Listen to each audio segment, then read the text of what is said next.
Good morning, guys. I didn't realize my mic was muted. Good morning. Good morning. I see a bunch of you guys have already come in here this morning. I was a little behind because I had to get my second cup of coffee for the day. Woke up pretty early to add a couple things into the show because I had a lot of citizens sending me stuff over the week, especially on over on TikTok. There was a lot of people who were like, "Have you seen this?" A lot of people were sleuthing, and so I added a couple more things here this morning, some little final add-ons. So we have a great show for you guys today. It's We Need to Talk About Blake Part 2. If you know, you know what the cheeky thumbnail is. It's based on the movie We Need to Talk About Kevin. I believe it was like an early 2000, maybe late 2000. I think it was like around 2012 that movie came out. It's about a kid that is being raised by the parents, and then he turns out to be sociopathic. And I don't know, it was just like a cheeky thing. Like, we need to talk about Blake because this is just crazy. And so you can see the thumbnail is similar to the front cover of the We Need to Talk About Kevin. And so today is part two. We had part one. If you haven't watched it, I will link it into the description for part one.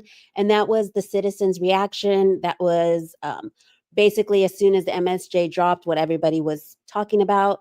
But this time we're going into the lawyers reacting to it, as well as deep diving into some unsealed exhibits that have revealed more stuff in the case, especially when it comes to Jed Wallace and Jamie Heath, some of their depositions that came out. So yeah, we're gonna go ahead and get right into it. Thank you to all the members. Alyssa, good morning. And we also have Joe here who's a member. If you have not joined and become a member, you can always do that up at the top.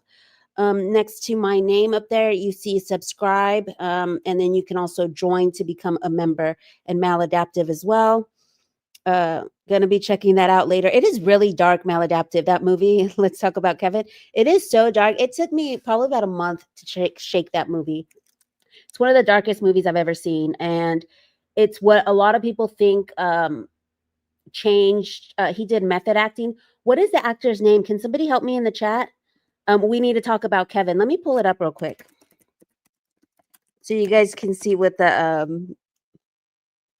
it's supposed to be like, the image of the poster. Wait, I think I did. I didn't do that one. It doesn't have the one that I did. Oh, it was this one. Um, it was this cover right here. We need to talk about Kevin. This one right here. So this was the cover that I try to mimic, this bottom part. We need to talk about Kevin. But see right here at the bottom, if you see this bottom portion right here. But yeah, so that's the movie, and yeah, it's a pretty dark movie. Who is it? Ezra Miller. Okay, Ezra Miller. Let me share this tab again. Okay. Ezra Miller. They say that's what messed up Ezra Miller, was that movie. Yeah, John C. Reilly's in it. It's a pretty crazy movie, but I was like, we need to talk about Blake, y'all. Like, there is something wrong with her because this is just not normal. So that's why, I always try to do cheeky thumbnails for you guys. So that's what that is. I explained it in part one, but wanted to do a quick, yeah, Tilda Swinton is really great in it. But yeah, so let's go ahead and get into it.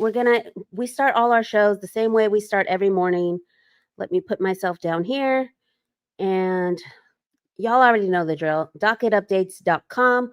This is where we start the shows. This is one of the things I want to shout out. And if you are a creator and are in the chat, I strongly encourage you to put docket updates in your content, to shout out docket updates, because it's really, really important as we go up into the trial to keep citizens informed. And this is the one-stop shop to do it. They can read all the paperwork by themselves.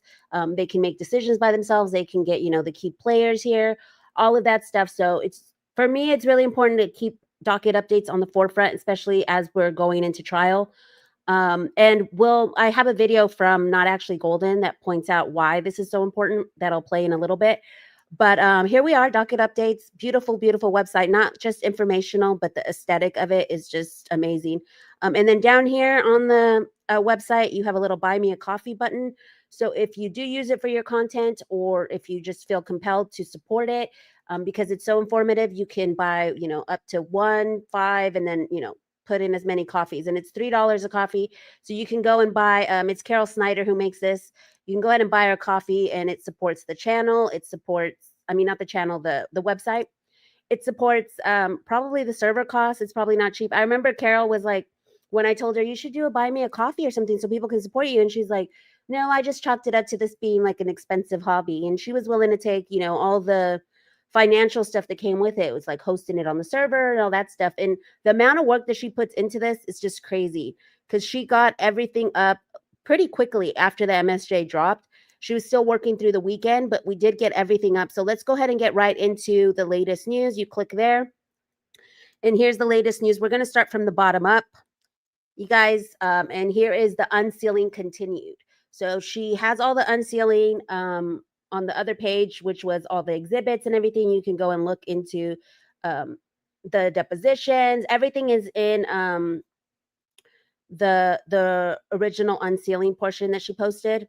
But this is unsealing continued, and it has to do with the audio that Clark was nice enough to go get for us. Clark NT67 over on Reddit. He's one of my favorite accounts over on Reddit. Mysterio is also one that I love. Pale Detective. So I feel like I don't really shout out the Reddit peeps as much. Because normally when I present Reddit, I shout out the sub. It ends with lawsuits. But this is Clark. If you guys don't know who Reddit Clark is, he is the one who has stayed on, Blake's neck as far as the unsealings, because a lot of people don't go, exhibit by exhibit and know like what still is left to be unsealed or whatever. And him and Carol have done a really great job of working together to figure out like, hey, has this been unsealed? The judge said it should have been unsealed. And then also with the Claire Ayub recording, it wasn't there at the courthouse, which was also the case with this audio file. When he went to go get it, it wasn't there. And then the judge had to actually put in an order saying, hey, you were supposed to provide this to the court a while ago and you have it. So shout out to Clark NT67 for staying on their necks and going down to the courthouse to get this Skyline audio. So this is Skyline is the company that created the website, the lawsuit info. So they provided this audio, and it was in the unsealings for the spoliation sanctions. And so this is kind of like the transcript of what it said. I'm not going to play it here, but it says it was Jed Wallace talking. I guess he's watching like a football game or something, or some kind of sports game you could hear in the background. And he's talking, and he's sending this voice note, and he's saying, that's what I'm trying to say. Like, again, that's the irony of their claim, that I have this like magic bot army, right? Like I've never executed a bot in my life. And so that's what Clark decided to highlight in this transcript, because, it's basically saying like, I've never done anything like that. As far as bots, I just know logistically speaking, here's what happens. If we're sending them a link to something, we're sending them a link to where this video lives, right? Now that could be in its own separate space, but I defer to Rosa and her engineers to figure out the best way, because ideally what happens is we're sending people or whoever the recipient is an entire file, right? That they can then have, and that file is something that they're going to embed in their website, right? It's not a link. So what Rosa's saying is like, she has access to this file. She could send a WeTransfer link, which will have a link itself will be extinguished after a while, but she could send the entirety of the file to whomever the recipient is. Like that's what the idea. We want to send the individual file. We don't want it posted someplace yet, right? Once we have our site up, then it could be posted to the site. But given the circumstances, we don't want to have it posted someplace where they could potentially access another drop, whatever it is. So logistically, the best thing, and Rosa, I'm leaning on you and your engineers to determine how best to effectuate this. But logistically, it's as if Jen says, hey, we need to get the file to this person. Then we could send a WeTransfer link to the actual file itself, and then the link will destroy itself, right? But then they actually have the entire folder. But Rosa, connect with Jason just so we can figure out what the best way to do that is. So this is not something that's connected to anything that has any other legs or access to other files, if you know what I'm saying. So from what I understood it to say, is that they just don't want to give people access to like a Dropbox or something that they can later access other files that are put into the same Dropbox. They want something that is just sent and then they don't have access to it afterwards. But Here's Clark's take on it. It seems to be Jed Wallace. It's not clear, but context of being accused of being a bot wizard tells me that it's probably Jed. Starts with him laughing about the absurdity of him being accused of using bots and says he's never executed a bot in his life. It's then a 90-second primer that they want to facilitate the transfer of a file. At one point, he says a video. And we think it's the dance video that was coming out around that time that the lawsuit info website came out. But facilitates the transfer of the file itself that they can post at their own site. He basically explains they'll use a file service and specifically names WeTransfer to transfer a file until the website is up, presumably the lawsuitinfo.com website. This is the website that they have hired Skyline to create. He says they'll eventually put the files on their site and presumably this is the lawsuitinfo.com site. I'm sure Lively will say transferring files is about no fingerprints, which is possible, but in the same breath, they say that they'll put the files on the site that will be attached to Wayfair party's name. I suspect the send the file is more about ensuring it can't be taken down. Sending a link to a website means a single source of information that can then be taken down, or in the case of TikTok, muted. But sending the entire file ensures diversity of avenues, so whatever shenanigans someone tries to pull, the content is still available. He also says they don't want to post it someplace where they could potentially access another drop, whatever it is. He stops himself in mid-sentence, but it seems the concern is hacking, which seems like a reasonable concern given all that we've seen. And then he says, by the way, you saw it here first. TMZ was second in line, and I did them a favor by having the clerks find the file. The TMZ intern's first words was, I don't know what file I need. I said, it's that one right there. So kudos to Clark for helping out TMZ because, yeah, TMZ tried to go first to market, but we know it's our guy Clark. He's on it. He's doing all the work. You know, some TMZ intern probably just got sent, you know, go find the audio based on what the chatter was on Reddit and TikTok and everything, where everyone was like shouting out Clark that he was waiting till Monday to get the audio. So he did get the audio for us, and that's really cool. I'm trying to convince him to cover the trial when it comes to the trial in March. And he's like, well, I have to get over my camera shyness. But I had him on the show, and he did great on my show. So I told him, I was like, that mixed in with some of his puppy content, his dog, I think his name is Max. You guys saw him on the stream. If you guys don't know where that stream is, it's on my lives. It's the TikTok crew stream. And he was featured on there. So shout out to Clark with that audio. Let me take a pause real quick. I'm going to sip some coffee. And yes, Clark, our very own Superman. Yes. Laura says, I absolutely love that Clark did this. Thank you, Laura, for modding this morning. Laura is our beautiful mod. I appreciate all the hard work that you put into modding for me. So thank you. So let's go ahead and get into the rest of what got unsealed, which was Jed Wallace's deposition.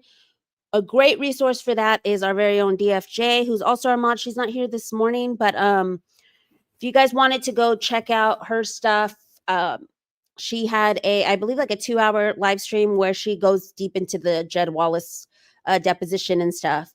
You guys know that the two things that I'm not really good at covering is Jed Wallace and then Stephanie Jones and Melissa Nathan. I mostly stick to the main case, the Lively versus Baldoni, and a lot of like the sleuthing stuff. But I do like to point y'all to resources who are covering that. DFJ is one. I'm going to go ahead and play this short little tidbit. It's kind of like the highlights of her live stream when it comes to what happened with Jed Wallace and the deposition. So, Gottlieb, do you think she understands how to influence content on 4chan? Babcock, objection. Cooley, objection. Witness, I don't know. Is it true that you also looked at furries on 4chan? Is this relevant? No, I just need to know. Does he say that? Is that what the redacted part is, Wrathful? Is this a truthful representation of the statement of work that you, Tag, and Brian Freeman could provide? Babcock, objection. Cooley, objection. Witness, I have no idea what some of these things are. Street Relations cannot do any of that after bragging they can. I know.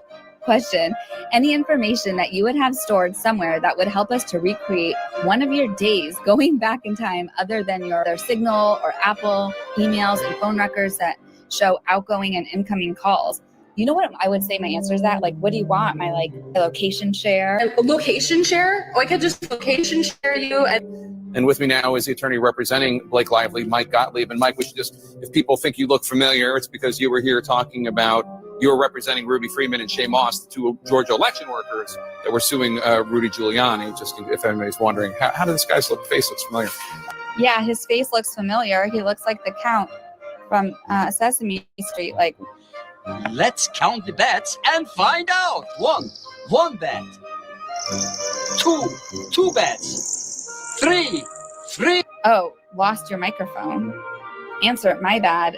So I guess Jed Wallace lost his microphone. My bad. Question, no worries. There is her YouTube channel. It's at Don't FCK with Justice. If you guys wanted to go check out that live. And I love that now we have, we have the Blake Lively nicknames and all that stuff.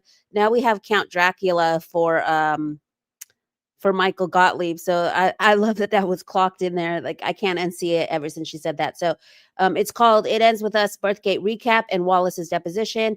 And what I love about her stuff is that she takes time out to do timestamps. So you can go directly to, I believe it's 28, where it starts, 39:42, reading of Jed Wallace's deposition transcript. But she does go into the whole birthgate that she's now calling the birthing video. We had Pumpgate, now it's Birthgate, Subpoena Gate. So she does go into some of that stuff. It's a really good live. If you guys have not checked it out yet, go check it out. And we're trying to get her to 1,000 subscribers by the new year. So, oh, and I didn't hit the like. Go and subscribe to her if you are not subscribed yet. So I was going to play a little portion of that really quick. This is the reading of 39:45. Okay. And it says, and let me just get the date. So this was on October 9th, you guys. Okay. Not that I call. Question, how about on text? Answer, not. Could you be more specific? Question, on any form of electronic communication, let's broaden it up. Answer, and the question, did I have any communication with her about any types of services? Question, that you might provide to Wayfair Studios? Answer, yeah, we discussed monitoring. Question, okay, in what, oh wait, sorry, am I not sharing this? Oh, I am. Okay, good. Okay. Question, on what platform did you have that conversation with Miss Nathan? I wouldn't know because I didn't know the client or the details yet. Question, were you in, maybe my question was unclear. I wasn't talking about what platform for monitoring. I was talking about the platform that you used to communicate with Miss Nathan about that. Was it Signal? Answer, we've communicated through Signal and phone calls. So he goes into the Signal of it all, and they go through reading all of the transcript. But it's interesting that that he was, he's admitting, yes, I did talk to Melissa Nathan on Signal, like all this stuff. Like, he seems very forthcoming. That's what I got from the deposition. I didn't see any gotcha moments or anything like that. So make sure to go check that out. She also posted over on X about Jamie Heath's deposition, and I love the thing. It's either distorted or fabricated. Heath's description of Lively's allegations via his deposition. It says, I understood that she had shared some things that did not make sense and I believe were fabricated. And then Miss Hudson says, you believe were fabricated? And then Jamie's like, not all of them. And Hudson's like, uh-huh. And then he says, either distorted. And she's like, uh-huh. And it's like, or fabricated. So he straight up just says, it's either distorted or fabricated. And I love that it's Dave Chappelle. Nailed it. And then she goes on to make a really good observation. Notice how pages go missing in between certain important topics, like how almost 10 pages of deposition transcript are missing in the birthing scene question portion. Seems like a deliberate attempt to not present a complete presentation of context. And so, when you look at the depositions and stuff, we'll go back here to docket updates. Hold on. We'll go back to docket updates real quick. If you go into depositions, we have Jamie Heath's here, and she has all of them, all of the depositions from beginning to the end. So you can start filling in the pages. So a lot of people went back and started reading it all in context, because if you look at the yellow here, it's all the highlighted new pages. So some people wanted to read it from the very beginning. Like what all do we have? Because we've had different portions of Jamie Heath's deposition. So if you guys wanted to read the full deposition, obviously it doesn't have those 10 pages because those were excluded. But as more unsealing start happening, we're starting to get more of a picture of what the deposition is. Justin Baldoni's, we had a lot of his deposition get unsealed as well. So make sure you guys go over to Docket Updates. She has uploaded all of it. And so let me go really quick. So the unsealing of we had the unsealing of the audio. We had Jones Work refiled some stuff as far as redacted stuff that was needed to be unsealed, and they had to like refile it. So that happened. Wayfair Parties defended its privilege log, and they said that Blake Lively's challenges are overstated and no privilege waiver is justified. So that happened. And then this is the unsealed depositions. All unsealed depositions have been updated and dated on the depositions page. So you guys can find all those over there as well. So we're going to get into, before we get into the lawyers react, into the Jamie Heath of it all, because he has entered the chat once again. And here he is with his beautiful family. It Ends with Lawsuits had posted this, because one of the things that I wanted to highlight from the Jamie Heath deposition, and something that's becoming more apparent too with the Alex Saks deposition, is the racial factor. And I know that a lot of people are like, don't make it about race and all this, but it's like, it's almost uncanny how it's being displayed and everything. And I got into some statistics and stuff myself after seeing this post. I love how when I read some posts or certain creators, then I get inspired to like do further research or like look more into it. And this was one. So shout out to OK Girl 356 over on It Ends with Lawsuits. It says, a growing concern in the unsealed filings is how Blake Lively and producer Alex Saks describe Jamie Heath, a Black CEO and producer, in ways that echo longstanding racist stereotypes used to delegitimize Black men in professional spaces. The issue isn't just what they claim, but how ordinary or even compassionate behavior gets reframed as threatening, inappropriate, or suspect, despite documentation showing the opposite. And they used ChatGPT here, which I also use ChatGPT to kind of piggyback on these thoughts. And I'll show you guys those screenshots of what my conversation was with Chat. But I'm not going to go through this whole thing because it's pretty long, but I'm going to go through like the bullet points. Recasting kindness as creepiness, the Jenny Slate hearsay.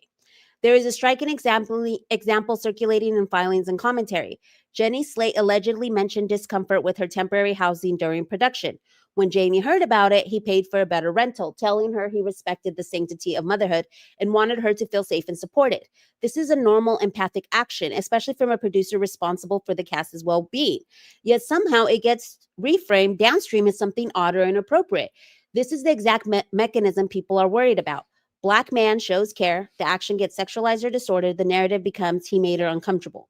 It's the same harmful historical pattern. Empathy becomes threat, leadership becomes aggression, generosity becomes boundary crossing. And it always cuts in one direction. So then it goes into the birth video incident, and then Saks saying, I can run the set alone. Posture plus the double agent text. Saks' statements often imply that others were incompetent, that she alone could handle the production, and Jamie, her boss, who was a Black executive, was the destabilizing force. Yet the unsealed text show contradiction after contradiction, attempts to placate both sides, and behavior many observers describe as double agent-like.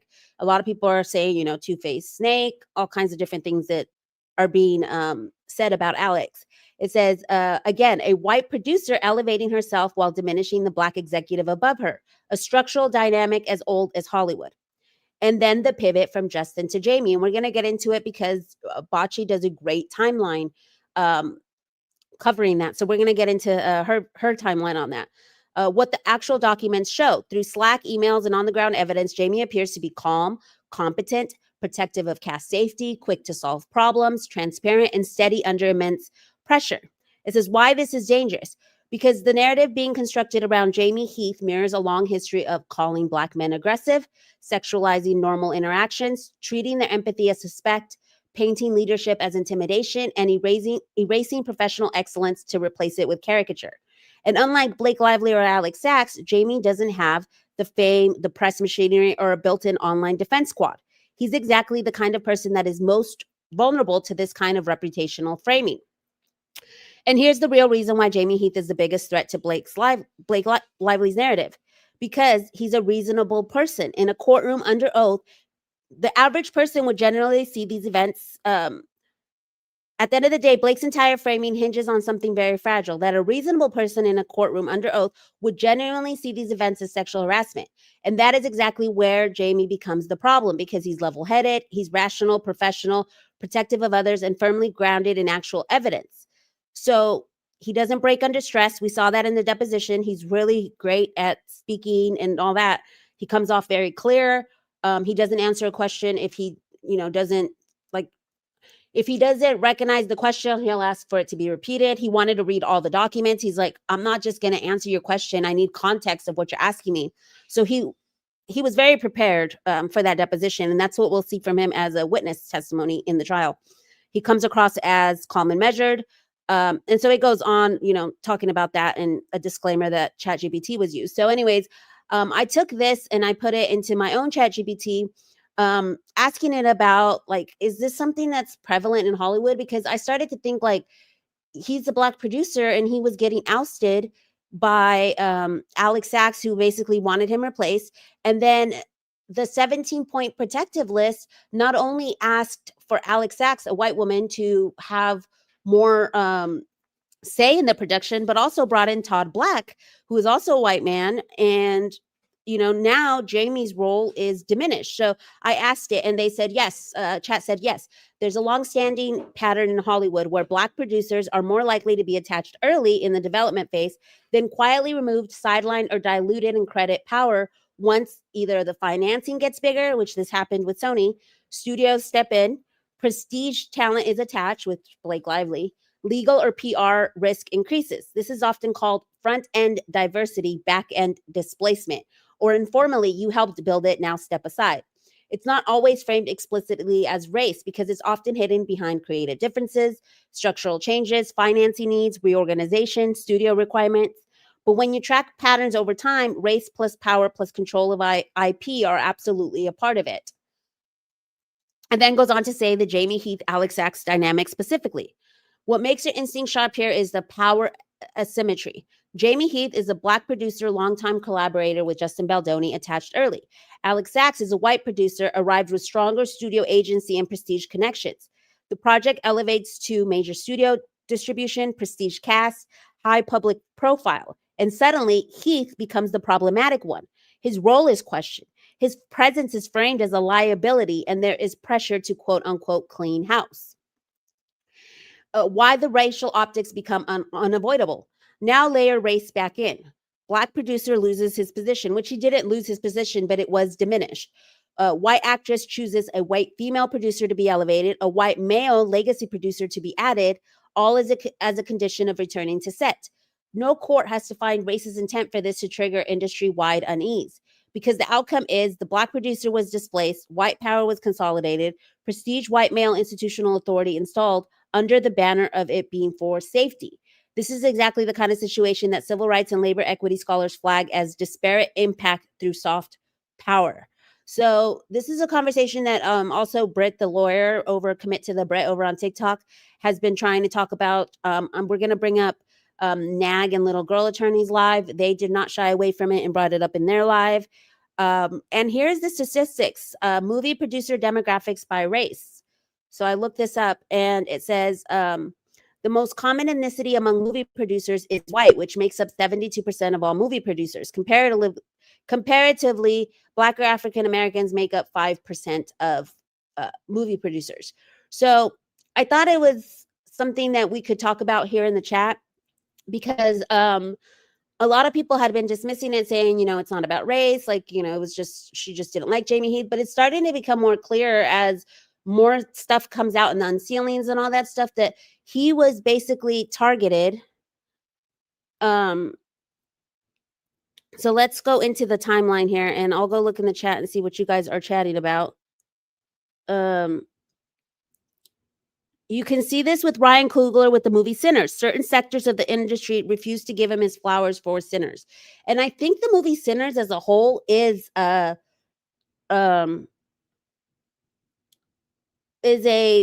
not a parody, but like a like a metaphor. Sorry, I didn't mean to say parody. It's a metaphor for the industry, I believe. So let's see what the chatter is. I've seen Alex's body of work, and the biggest movie she's worked on was an assistant to a director. Yeah, so she thought, yes, thank you, Raffle. Didn't they have a person of color supposed to play Atlas, and then Blake came on to the movie and they changed it? Yes, that was another factor that early on there was a leaked text where Atlas was supposed to be played by a person of color. So it keeps popping up, and so I wanted to highlight that. I heard on at Yarn and Order and Ask Just DTs that there might be a racist text coming out. So yeah, I think I highlighted that post on the last live where she was asking the question, what if something comes out? So we'll see. Obviously I have my little banner down here, allegedly. This is just the chatter, y'all. This is what people are talking about.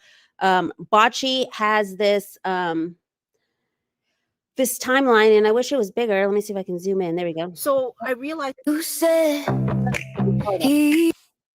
Sorry, y'all. Hold on. I tried to highlight it bigger, and it that's not it. It's which one is it? Right here. y'all, I have been sitting. Okay, hold on. I believe it's. I wrote, and this is to give to Jenny. Let me see if I can. So I realized On it. Sorry, y'all. But y'all go watch this the video whole on, premise swinging against Melissa Nate's change, but this year, Jen Abel's name wasn't in there. Hold on. Y'all, I have been sitting out here. Asked Lively if she. So she has the whole timeline. I wish I could zoom in on it, but you guys just go watch the video over on Bocce Go Hawks' TikTok. But she broke down the timeline and how it just doesn't add up. She says, Jamie Heath seems to be the main focus for the trailer conversation, because in this motion for summary judgment, something that people clocked was that Jamie Heath is now in the forefront. It's no longer, oh, Justin Baldoni came into my trailer, blah, blah, blah. It's all about Jamie Heath and his actions in the trailer and all that. And so she goes from the 26th to the 28th. There's a text message on the 28th where she's like, I hate that he keeps trying to bring it up. Like, why can't he just, move on? Like, if you just overstep and you're talking about the character being sexy, just move on after. It's the weirdness after that makes it feel weird. If we speak up, the vibes on the set get funky. And she points out, but didn't he try to move on and you're the one who kept bringing it up?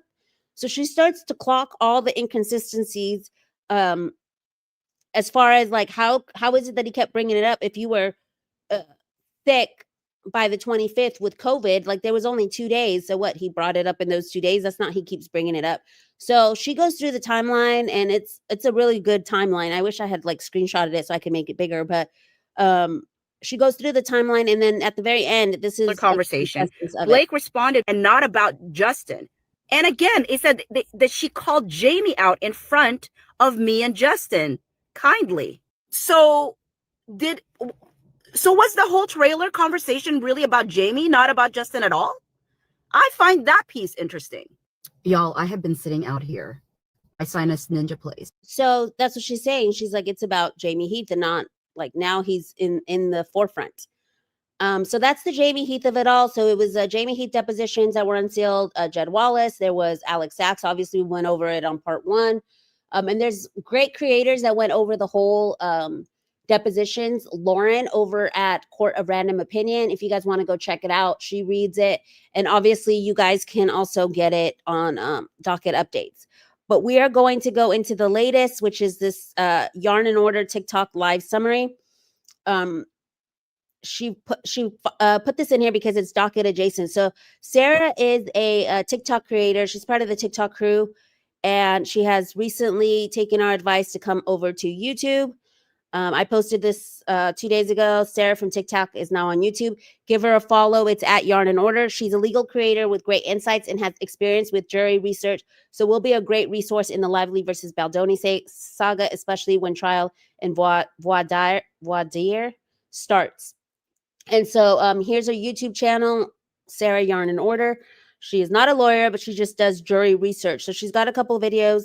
I don't know if she did end up going live last night or what, because it's not here. So I don't know if she did go live, but the video's not up, or whether she plans on still going live today. I'm not quite sure what happened, because last night I was out, so I wasn't here to watch it. I was gonna be part of replay crew, and it wasn't there. So, but yeah, make sure you guys give her a follow over on Yarn and Order. And let's go back into what she put together. This document is a really, really good document. It's got pretty much everything side by side. It's got the judgment on the pleading. So this is the MJOP. You have the argument on the left, and then the explanation of the simple version explanation on the right. You then have Lively's responses to the MJOP. You have the argument on the left and then her response on the right. You then have the motion for summary judgment. On the left is the cause of action, and on the right is Wayfarer's argument. So you guys can read. So this is all the legal stuff. For all you legal nerds, like what is exactly happening? What causes of action is she actually claiming, and what are they trying to defend themselves from? So this is the full breakdown on it. It's such a good read, y'all. And then you have the motion for summary judgment, Lively's response. So you have Wayfarer's argument on the left and Lively's response on the right. And so when you read it in context, it helps you understand better what was missing, what wasn't addressed. See here, this one, there's nothing there. It wasn't really addressed. And so you see some blank spaces in some of this stuff. So I encourage you guys to go over to Docket Updates. You can download it. You click the three dots if it's easier for you to read on mobile. But yes, I seriously love this document because it literally just breaks down everything.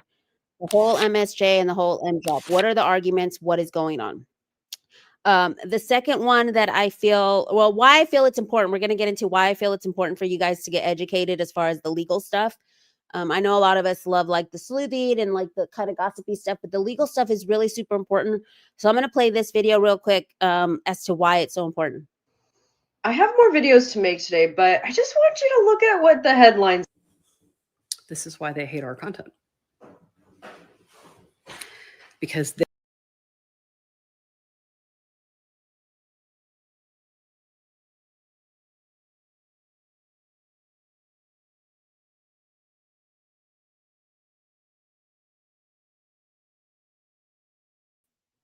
Okay, you guys, I don't know what happened, but my computer seems to have just crashed or something. It kicked me out. So I don't know what happened. Is it Shap? Shap, was that you? As I was playing the hold is up. reliant. Let me start it over. Hold on, y'all. Let me start it over. I was like, Shap, was that you? All of a sudden, I was like kicked out of the stream. Okay, here we go. I have more videos to make today, but I just want you to look at what the headlines. This is why they hate our content. Because their PR strategy is reliant upon people being ignorant about how the system works and what these things mean. And so people getting on here and explaining what these things are and how common they are and what it actually means fucks up their whole PR plan. And I know everybody does PR. I'm fully aware.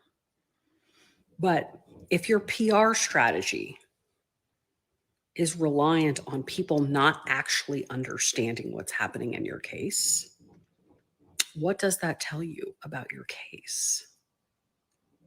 Just saying. So I love that she pointed that out because as you guys saw at the beginning, it's Little Girl Attorney's video. I have more videos to make today. What's going? It says Blake Lively slams Justin Baldoni's effort to, in the end, it ends with this lawsuit. There was a lot of headlines around the circumcision stuff, which we'll get into later. But if you were just like the common observer, and I know that there was a friend of mine who had a friend that was a Blake Lively supporter, but didn't know anything. All they knew was the New York Times lawsuit. That's all they knew. So, there's a lot of people who only know like just the surface. They didn't know anything about like the Jamie Heath of it all or like the text contradictions. Like there is a lot. It's been what, 10, 11 months? No, 12 months almost, because it dropped December 21st. So we're going into a year and everything that's come out, it's hard for people to keep up with all of that stuff. So the normal person doesn't keep up with all that. And so that's why it's important to have things like docket updates. That's what I do. Like if I have friends that I meet that are like, oh, they're either like pro Blake or are saying, like, oh, Baldoni's this or that. And I'm like, well, are you educated on like what actually the docs say and everything? And I'll send them over to docketupdates.com and say like, look, you can go and read everything. Obviously, a lot of people just don't want to get into it. But some people will. Some people will go check out the docket updates and be like, okay, like I can read all the paperwork and all that stuff, the latest news, and see it for myself. I know it's a lot to read, especially if you're just new catching up. And there's going to be a lot of those people once the trial hits. But that's why it's so important to highlight the education of it all. And there's also a learning hub on docket updates where you can send people to learn about what the elements are. This page includes attorney-created content explaining the legal elements of SH and retaliation. Understanding these elements help evaluate allegations with clarity. I don't know if this is messing up my sound. Hold on. That might have been messing up my sound, y'all. It says, as you watch, consider when you apply the required elements to BL's allegations, do the allegations fully meet what the law requires, or do they fall short? So you have everything from, you know, all the SH claims. It's 4 videos. So if you guys have not checked those out over there on the Learning Hub, and you guys should go and check that out. Which brings us to the Lawyers React portion of the show. We had, they call it TIK TOK Law School. It's Little Girl Attorney and Not Actually Golden. Comprehensive review of the filings and why Lively's case is struggling legally. So this was a 2-hour live, but it had no filler. Our friend Clark over on Reddit, he was like, he's the one who was like, look, it's robust, it's 2 hours, but there is no filler. It is end-to-end educational, informational. Like, it's such a good live. You guys should go and take the time to watch it over on YouTube, and I'll link it at the bottom of the description when the show's over. I totally did not link it, but I did link their app profiles. It says, Little Girl and Not Actually Golden walk through the current status of Blake Lively's lawsuit against Wayfair over It Ends With Us, focusing on the MJOP and the MSJ, the heavily sealed record, and how the strategy choices affect both the legal case and the public narrative. They repeatedly stressed that many of Lively's briefing choices look weak or defensive for a plaintiff, and that Wayfair's filings are far stronger than you would normally expect in a harassment case. So I'm not going to go through it because it's a lot, but I'm just going to go through the bullet points. MJOP, the amended CRD, and the weird fix it in opposition move. So they basically say that Lively's opposition to the MJOP includes a strange request. Your Honor, you do not need a rule on this MJOP. Instead, please conform our pleadings to the evidence in the MSJ. But that is not how the MJOP works. On an MJOP, the court is limited to the 4 corners of the complaint and judicially noticeable documents, not evidence. Both lawyers think the judge is unlikely to skip the MJOP on that basis, and that this tactic looks procedurally improper and desperate. Sealing redactions in the protective order tactic. They emphasize that in normal employment or contract cases, this level of sealing is not typical. They expect Judge Lyman to get increasingly annoyed and to push hard for unsealing before ruling, especially at the MSJ stage. So yeah, a lot of people commented that there was a lot of redactions, not typically normal for this. Wayfair admits the conduct, but wins on context. In a typical harassment MSJ, defendants try to deny what happened, and plaintiffs survive the MSJ by saying that is not how I remember it, which then creates factual disputes. But here, however, they admit the core conduct. For example, they admit that the birth video was shown. They admit that the word sexy was used. The fight is not over whether those things happen, but whether the context makes them non-harassing, non-retaliatory, or legally insufficient. Both attorneys say that they were originally skeptical that Wayfair could win the MSJ on a sexual harassment claim, but that it is typically very hard to do. After reviewing the briefing, they see a real path for Wayfair to win here because Lively has not created robust disputes of facts. Here are some of the key arguments that Lively simply did not answer, and we saw some blanks over on the comparison, remember? So I believe here are some of them. The SH no injury argument. Wayfair argues that any alleged harassment was fixed immediately, so she suffered no legal injury. Lively does not respond to that. Wayfair argues retaliation and intervening events, that even if she engaged in protective activity, they would have responded to the PR crisis regardless due to intervening events and general business necessity. She does not respond to that either. California FEHA standalone failure to investigate claim.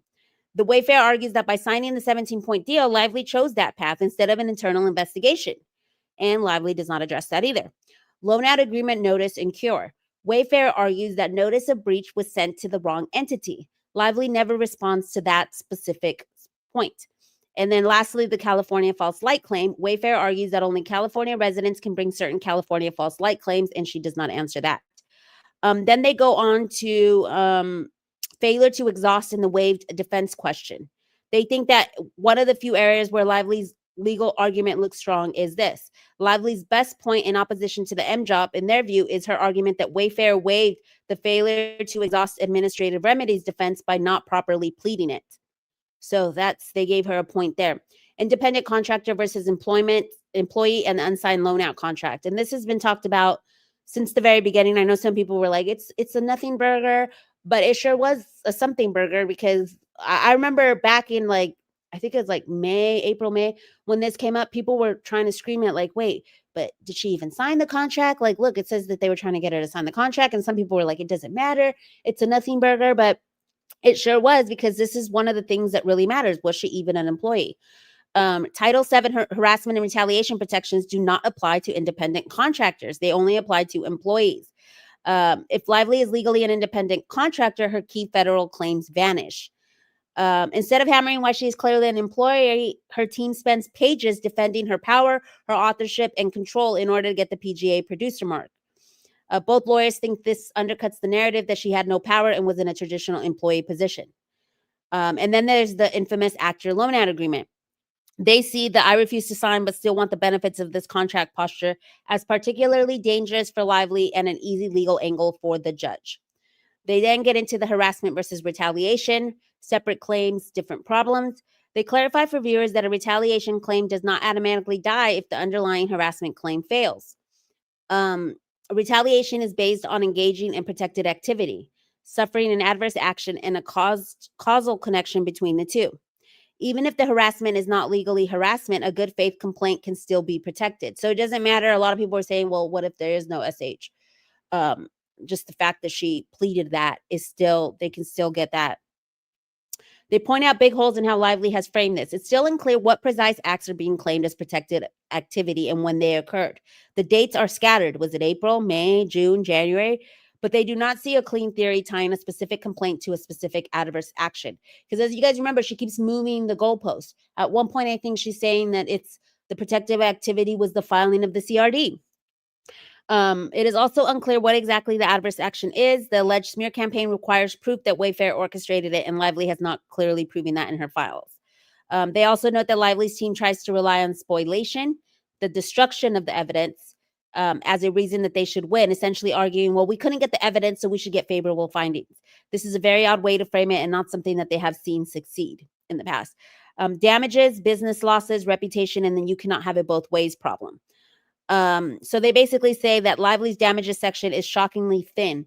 In the MSJ opposition, she addresses Wayfair's detailed damage arguments in essentially one paragraph, simply asserting that the arguments fail. Yet it is Lively's burden to prove damages, especially business losses and lost profits. They also point out a structural contradiction. Lively claims massive damages to her business and brand, but that supports the idea that she is a powerful business entity, not a vulnerable employee. Typical employment plaintiffs focus on emotional distress, lost wages, career harm, not collateral damage to a separate commercial empire. So they expect to see expert reports on this, the lost profits, brand valuation. These experts have been disclosed and deposed, but they are not visible in the briefing in any meaningful way. And that could possibly be because they were not allowed to use experts. I believe the judge had said they weren't allowed to, which was really weird because they did use like a Darvo expert. And there's been a lot of chatter about that expert, whether or not it's okay for him to say that what Justin Baldoni was doing was Darvo when, it's not. There was a lot of deep dives into that whole aspect of them using an expert and whether that was okay or not. So we'll probably see more of that coming out as more unsealings come out and as the expert testimonies come out. But I did see some chatter about how the judge had ruled that experts could not be used in the MSJ because of the timeline, how they shifted it and everything. It says online creators have frankly done a better job drawing that causal chain than her brief did. So it says other victims' pervasiveness and why their experience cannot fix her evidence gap. So this is talking about Alex and all her crew, which we're going to get into on the latter half of the show. They explain the distinction between two types of discrimination claims. Hostile work environment about the plaintiff's experience experience requiring unwelcome conduct based on sex that is severe or pervasive and alters the conditions of employment. Disparate treatment. Classic discrimination where a protected worker is treated worse than similarly situated comparators. Evidence of what happened to other people can be relevant to show pervasiveness or a pattern, but it cannot cure weakness in the plaintiff's own evidence. You cannot say, I cannot meet all of my elements, but these people's experiences make up for the difference. Lively still has to meet the elements regarding what happened to her and how she complained. No one understands this better than Ezra Huddleston, who is a high-level defense employment lawyer now represented. I don't know why it says Huddleston. Is that like a joke or something? I don't know, but it's Hudson. Might have been a typo. The structure and tone of the brief read more like a defense brief attacking the other side than a plaintiff's restaking out their own case for jury trial. And the fact that she tried to use all these other people, and we'll get into what those claims were. A Redditor also put it into context of what their claims were and how they were not discriminatory in nature. Jamie versus Justin, race, power, and the birthing video. So this is where they got into the same stuff we talked about in the first half of the show. It says they discussed the apparent shift in focus from director Justin Baldoni to Wayfair CEO. Yeah, see Jamie Demby. I don't know. They must have used something. Maybe it was AI to do it because it's Jamie Heath. In Lively's later filings and public narrative, they flagged several concerns. The allegations against Jamie as a harasser are extremely weak. Examples include benign comments about motherhood or vague birthed into the role language, being sexualized after the fact. They see the birthing video controversy as an attempt to humiliate Jamie and his family, not a sincere harassment allegation. And they are explicit that race and religion cannot be ignored. As a person of color in leadership, Jamie is the most vulnerable to being cast as angry or intimidating. It is easier to demonize him for an audience that is primarily aligned with Lively and Reynolds' demographic. They also find the way his and Justin's faith has been portrayed as cultish or sinister to be gross and out of place. Now, one of the things that somebody clocked, one of the I don't know who had sent this to me because I basically just copied the link and put it in my notes for the show. So whoever had sent this to me, sorry that there was no credit given. I think it was somebody on X, or maybe it was an X post, or I don't remember what it was, but somebody had found this Netflix Junkie article that was put out on the 14th, August 14th. So around the time all this drama, new comedy Close Personal Friends rounds up a scene-stealing dream cast, including Lily Collins.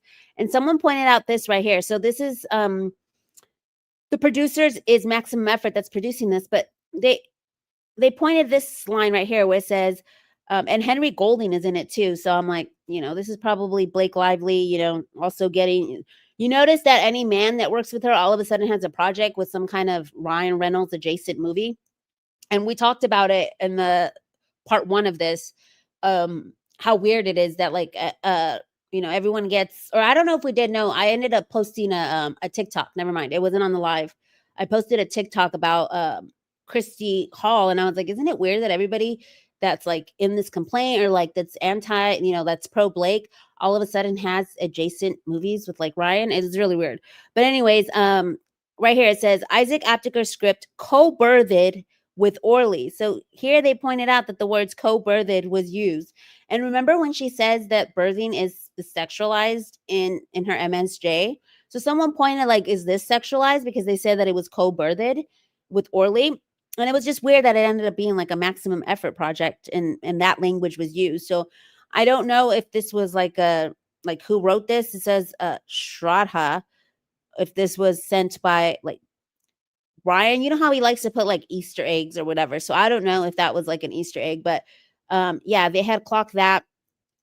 Let me go back to where we were on here, because there was another one that I wanted to highlight that the cultish. It's a Bocce's post. Hold on, let me grab it. So in the MSJ, there was also this from Russell Barnes. He told people that he felt like he had left a cult. So in Alex Saks deposition, she talks about this guy, Russell Barnes, who basically says that when I left the production, when production ended, I felt like I was leaving a cult. And she says, Bocce says, okay, dude, oh, JB, you believed in people who trashed you behind your back.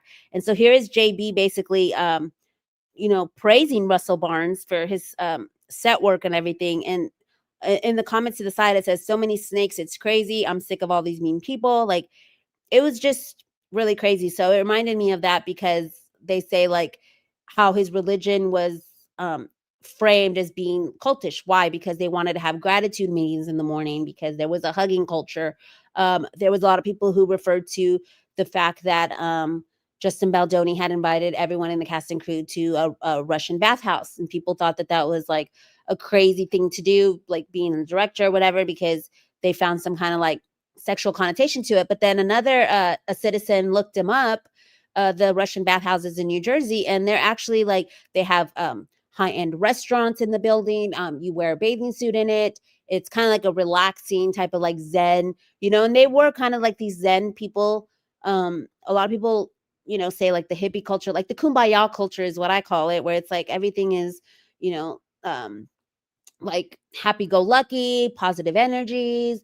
You know, there's meditation, there's saunas, there's like treating your body, eating healthy, like all this stuff in that culture. And they treated it like it's a cult. Like they even said, what is this cafe effing gratitude? That was Alex Saks. It hasn't been proven that it's her, but based on the evidence, a lot of people think that that's the producer who said, what is this cafe effing gratitude? And if you guys don't know, Cafe Gratitude is an eatery in LA that's, you know, their menu is based on like positive affirmations and things like that. So I'm going to play this really quick and I'm going to check out the chat.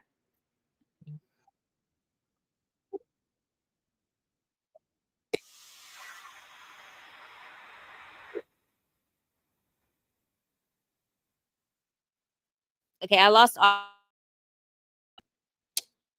Let me remove this and then add it back on so you guys can watch it. All right, this should be good.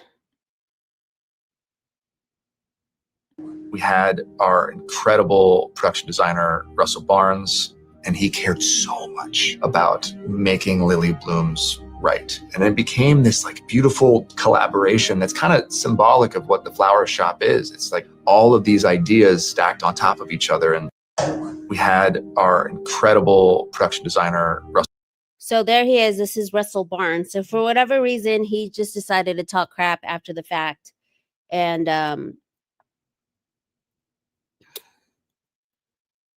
yeah, I don't know why I have two. Hold on. I have like two windows. So let me just stop sharing. Oh, good morning, Bachi. We were shouting you out earlier in the show. I'm glad you're here this morning. And to everyone who's here, I'm glad y'all's here. Look, we have a member, Hens, who's also a member. The irony is they didn't like their job. These assholes could have just quit. Yeah, so we're going to continue with the lawyer stuff. Let me share the screen again. So that was the Russell of it all. Let's see. Let me pull it back up. Sorry, y'all. Because I had like, for some reason, my stream stuff is just messing up. But so yeah, so she was clocking Russell Barnes and found that little Easter egg there. Let's continue with the lawyer's reactions here.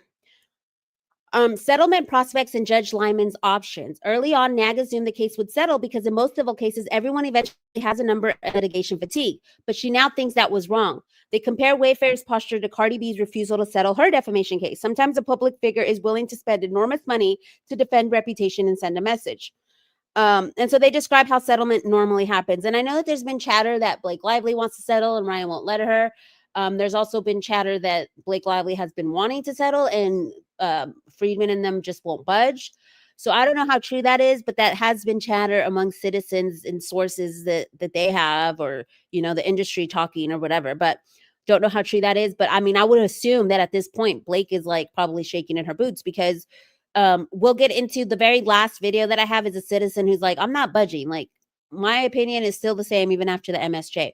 We thought the MSJ might shift some people into like, you know, believing Blake or being like, okay, there's more context. Obviously, a lot of the stuff was redacted, so we don't know what else can come out. But from what we see and from what it shows that is redacted, it doesn't seem like very much is redacted. And what has been unsealed so far has been, you know, pro Justin, not pro Blake. It says, this case is different. Money alone will not satisfy either side. Wayfair appears to want vindication in public record, not just a financial compromise. Lively likely wants some form of reputational cleanup in any settlement. They outline Judge Lyman's menu of options on the motions. So he can grant or deny the MJOP and MSJ in whole or in part, claim by claim. He can choose to decide one core issue, such as contract enforceability or choice of law, and then declare the rest moot. If he finds the contract unenforceable or that California law does not apply, he can wipe out a large chunk of claims and potentially avoid the gritty harassment fact disputes. There is no deadline for his rulings other than before trial. So everyone keeps asking, like, when will we know? When will we know? We aren't going to know until he, I remember with the Drake case, the OVO docket over on X, they were constantly being asked, OVO docket was where, all the Drake documents were being dropped. And they were constantly being asked, like, when is the decision? Because they had filed a motion to dismiss as well. This is motion for summary judgment. So it's different because remember, Wayfair chose not to file a motion to dismiss early on, right? Because they didn't want to have her fix all the inconsistencies and have a chance to fix that. So they waived that and decided to wait until motion for summary judgment. But in the Drake case with the motion to dismiss, it took a while. I think it's like 4 or 5 months before we got a decision, and everybody was like, where's the decision? Where's the decision? But these things take a while to write up and to go through. So, I mean, it could be right before trial that we end up seeing right before it's about to go to trial. So don't expect that anytime soon. It says they may expect to give some indicia of timing at the upcoming conference, but caution that orders often just appear without warning. So there is something coming up. I believe tomorrow there's going to be a hearing, and we'll get into that at the end of the show. But here we go. New York Times, Van Zandt, and journalist privilege. They briefly compare the New York Times anti-SLAPP case and Andy Senor's journalist privilege fight. So they go into that and the Van Zandt of it all, appeal landscape and related cases. They go into Jones versus Abel, the insurance coverage litigation, Harco, the NYT anti-SLAPP case. So they get into all that. And it's really, really interesting, like, to see them talk about all these different cases from a legal perspective, because we often see, citizens and creators just as a layman, their opinions and stuff. So it's really cool to have seen them dive into all that.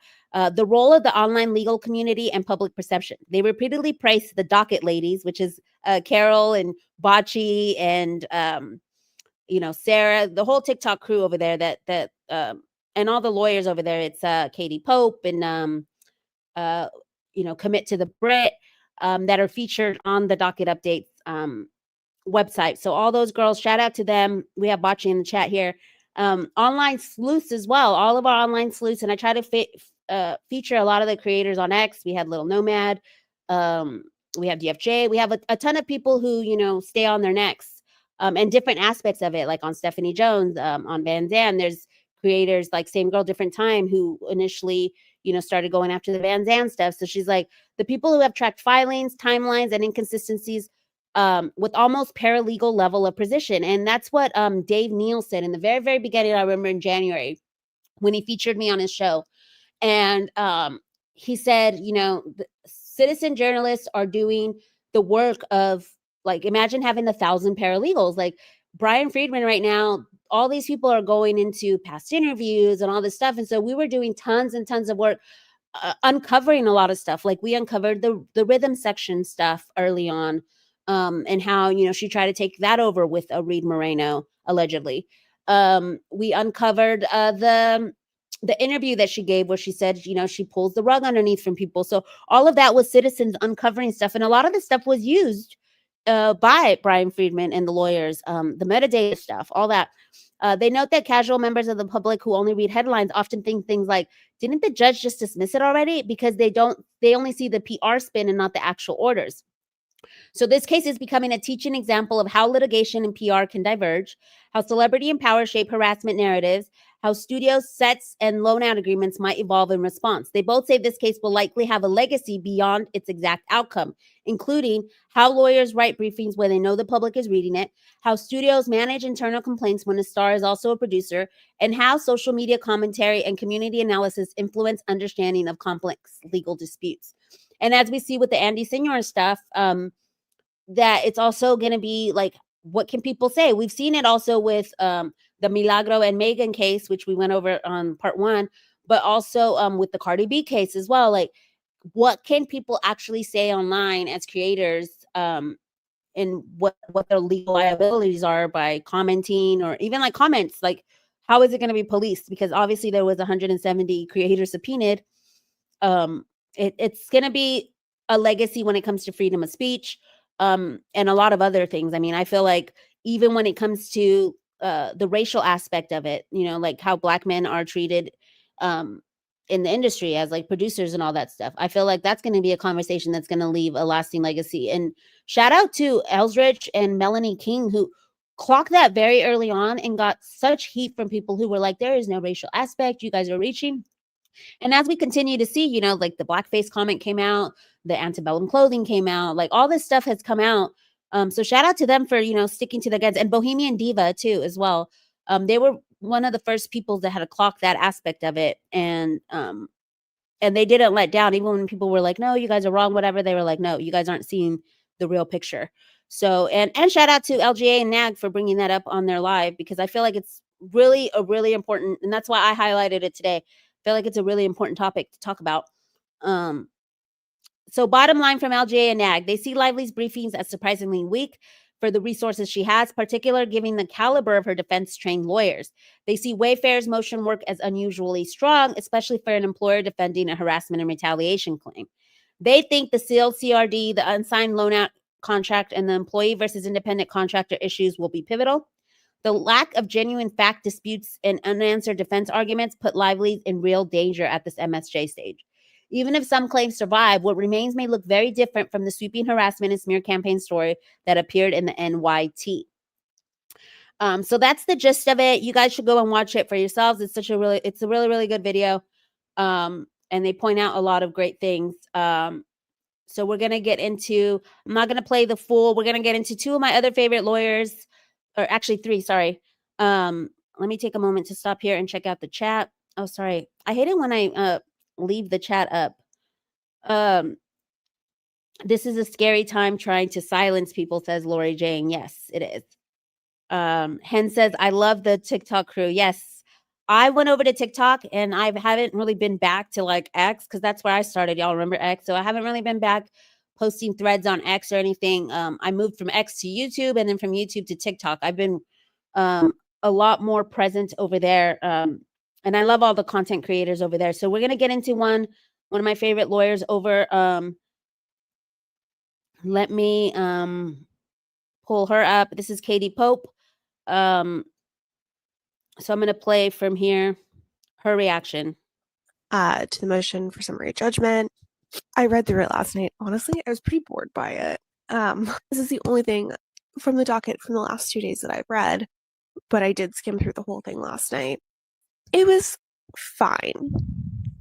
Obviously, there's a lot of redacted parts, so we're not entirely sure what they say, but my guess is they don't say all that much, but I guess you never know. I do feel like the sexual harassment hurdle is probably the hardest one for the Wayfair parties to get over on the MSJ. I just think that the judge is going to look at that and really probably feel like that has to go to trial. Although I do feel like the Wayfair team did a wonderful job on theirs. So maybe I just think that of all of the causes of action, that one in particular is probably the toughest in my mind. She does throw in here like numerous women have written or testified about feelings, and then the feelings are blacked out. Sorry, I'm unwell if you can't tell. I did not go to my holiday party last night. And all of this numerous women talk and even Alex Saks stuff that comes up here is like, I think that's really for the public reading this and for PR. And I don't think it really has any credence on her actual arguments. There was the part that said online attacks about Lively and the other women associated with the film. This is regarding August of 2024. Who were the other women that were being attacked? Was that Colleen Hoover? Just kind of like, I don't know, kind of called BS on that. Oh, I found this line interesting, and maybe I just never knew this. It said, Hoover explicitly requested that a woman direct the film. I thought I saw those emails from the beginning where she was like trying to get him to play Ryle in addition to direct. I don't know, man. Who knows? So she goes on to clock a bunch of stuff. I'm not going to play the whole thing because it's like, I think 12 minutes long. So go check out Katie Rose Pope over on TikTok. I love all of her insights on it as well. But she differs from some of the other lawyers that are saying that the SH claims are going to go, she's thinking that they might stay. So I wanted to highlight her perspective, that although she feels that even though Wayfair did an incredibly good job on their argument, that she still thinks that Lyman's going to let that go through. So we'll see whether that's the case or not. And then we have Britt commit to the Brit. And her video is also long, but I'm just going to play the ending here for you on what she had to say on it. It's for press to poison a jury pool, to disparage a professional. But it's okay when Blake Lively's attorneys do it, triple hearsay, right? This is hypocritical, Ezra. And let's keep our side of the street clean before we do shit. I'm not feeling great this week. So she went into I'll play the beginning of it really quick right because here, it is an ill-conceived little girl attorney, and Not Actually Golden are doing a live this Sunday, 10 a.m. It's going to be over. So she also shouted out Little Girl Attorney and NAG on YouTube. So they're going to discuss it better than I ever could. Anyway, go watch them. All right. The introduction. Defendant's motion for judgment on the pleadings should be denied because it is an ill-conceived, ill-timed, legally baseless effort to deny Blake Lively her day in court. I cannot minimize myself for some reason. So here we are. Lawyers don't say this. This is not for the court. This is for the press. There's no legalese in here. This is a procedurally proper motion. This ill-timed, there's an argument there, but the rules are basically looking at whether or not it's going to impact trial. And so that's now. Next, defendant should.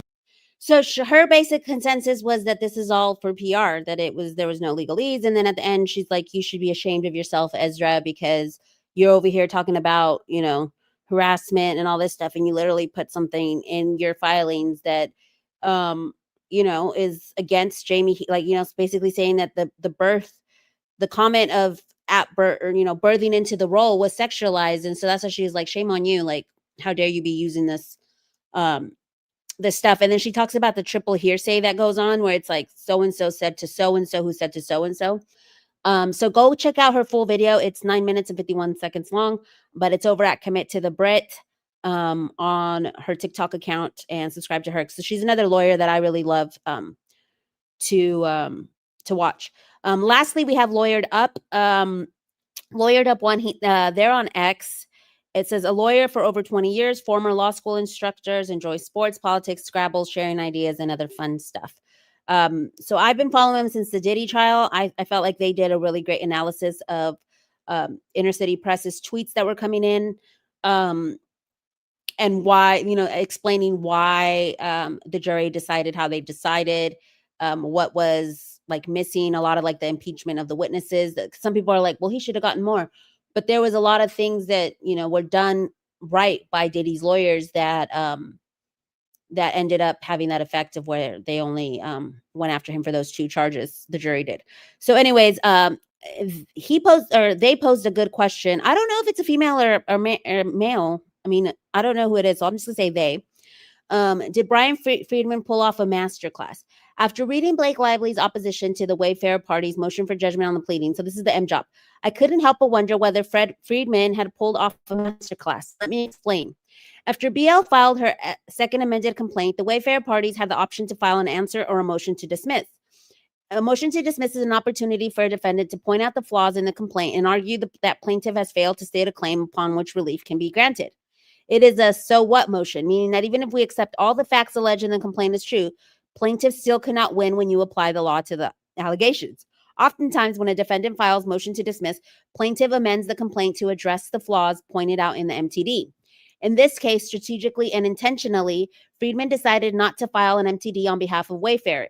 It appears that he didn't want to give Blake Lively an opportunity to correct flaws in the second amended complaint. Instead, Friedman filed an answer which contains general and some specific denials of the allegations in the complaint. After the pleadings closed, Friedman then filed his M job, arguing that the pleadings, specifically the second amended complaint, did not set forth claims upon which relief can be granted under the applicable laws.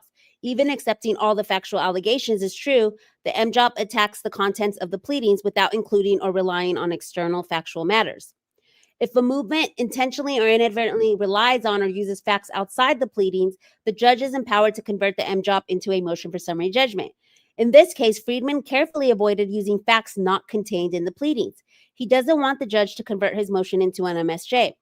To survive an MJOP, the complaint must contain sufficient factual matter accepted as true to state a claim to relief that is plausible on its face. While in her opposition to the MJOP, BL desperately wants the judge to convert the MJOP into an MSJ. This is an implicit recognition by BL that her case will be in trouble if the judge decides the MJOP purely as an MJOP. These are the materials that should be considered in a regular MJOP: the complaint, second amended complaint, and the answer, sometimes included in attached exhibits. If the judge decides that the motion is a regular MJOP, Friedman could have pulled off a masterclass because some, if not many, of the claims could be dismissed. For example, the MJOP argues that BL did not properly plead that she exhausted administrative remedies before suing. BL counters by arguing that exhaustion of the administrative remedies is an affirmative defense. They are both right, but BL is missing an important step. BL must properly plead in her complaint that she exhausted administrative remedies. We are not looking at affirmative defenses yet. The initial inquiry is whether or not it was properly pled. If it was not, then you may not get into affirmative defenses. Additionally, the MJOP argued that the complaint didn't allege that the wrongful conduct occurred in California or had a California nexus. This leads to the interesting issue of extraterritorial contract choice of law. And I had sent a message to Little Girl Attorney about this extraterritorial choice of law stuff because the recent Vin Diesel case got thrown out because of extraterritorial, the choice of law for California, because she alleged that Vin Diesel did something to her in Georgia, and everything, like the filming and all that, everything happened in California. And so that case basically got thrown out. So I sent a message to Little Girl Attorney to be like, can they use that in this case and like their answer, or like how would that affect this case? So we'll see if she messages me back. But the contract says that the California law should apply, but did BL sign the contract?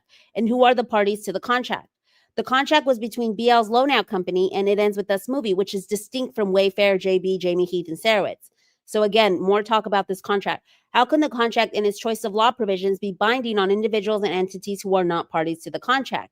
And if the contract is not binding on the Wayfair parties and the wrongful conduct didn't occur in California, then on what basis can the judge apply California law? So it ends with BL is explicitly asking the judge to consider the MJOP as an MSJ. She even cited one of Judge Lyman's cases that was decided in September this year. She was citing cases for the proposition that pleadings can be amended at any time to conform them to the evidence, even at the summary judgment stage. But the problem with BL's argument is that the cases she cited were all resolving summary judgment motions. They were not MJOPs, which is at issue here. Additionally, in an MJOP, there is no evidence to conform to the pleadings. MJOP considers the allegations in the complaint on their face. There is usually no evidence in the complaint, only allegations. It says, I am not predicting how Judge Lyman will rule, but if he resolves this motion as an MJOP, there can be some good news for the Wayfair parties, and Friedman will have come to the front of the class and take a bow for a job well done. On the other hand, if Judge Lyman converts the motion into a summary judgment motion, then he will likely postpone his decision and address the MJOP and the MSJ together in one opinion. And our favorite LA Addict TV, Lena says, unfortunately, now what we know about Lewis, we can predict he will grant Lively's demands without even reading it. And Lawyered Up says, I understand your point and I have disagreed with some of the judge's rulings. However, just keep an open mind. The judge will have to do some intellectual gymnastics to convert the MJOP to an MSJ. Friedman's arguments in the MJOP are not slam dunks, but they are strong. So I love this. This was like a cool little win that he, they put this into, the aspect of why she wants to convert the MJOP into an MSJ, because, it's better for her. So we'll see if Brian Friedman, if it was a masterclass for Brian Friedman or not on that. And I always forget to take down the comments, even though that was a good one. We do love the TikTok crew. Okay, so as we near the end, I know we're going here to the 2-hour mark. We're going into the third half of the show, which is basically a little bit more of citizens' reactions with the unsealings and what came up with that, stuff that we didn't cover. And these two, Alex Saks and Christy Hall, because, the way they got smoke over the weekend, everybody was sleuthing them. Like I said, I have a TikTok video where I sleuthed out her next project that is actually Christy Hall's next project is a screenwriter, which is actually adjacent to Ryan Reynolds because it is being produced by the Obamas. And Ryan Reynolds has a great relationship with the Obamas. He actually met with them in December of 2024. So I'm still working on that timeline because it's a book by an author called Rebecca Yarros, who is also Yarros. I don't know why I said it Hispanic, like it was a Hispanic last name. Yarros. And she has a connection to Colleen Hoover because when she was writing her second book of the series that went viral, she hit up Colleen Hoover. But I'm working on this timeline because Rebecca Yarros was literally kind of like not a nobody, but like she had been writing for 10 years and her books didn't go viral until like It Ends With Us, Colleen Hoover, all that stuff. And so I was trying to I'm trying to smooth out that timeline because all of her, she's now had 5 movie adaptations, and all of her movie adaptations for her books are Reynolds adjacent, which is really weird. And maybe it's just such a small world, but that's why I'm still trying to smooth it out before I make a video or do anything. This Rebecca Yarros girl, because I'm wondering, her very first adaptation was through Michael B. Jordan's company, and Michael B. Jordan and Ryan Reynolds just went into business doing an F1, like for an F1 team. They both invested in an F1 team, Formula One, race car driving. And I found that compelling because it was around the time that It Ends With Us stuff was going, like October. So I'm working on the timeline, and maybe I sound a little bit like Charlie Day and everyone's connected in Hollywood, but I thought that was weird that her first movie adaptation, Rebecca's, was adjacent to Ryan Reynolds through Michael B. Jordan. Like they were friends. I'm thinking like my theory is she became friends with Colleen and maybe they talked about it to Ryan and his friends, because a lot of people couldn't explain how all of a sudden all of her books got ate up.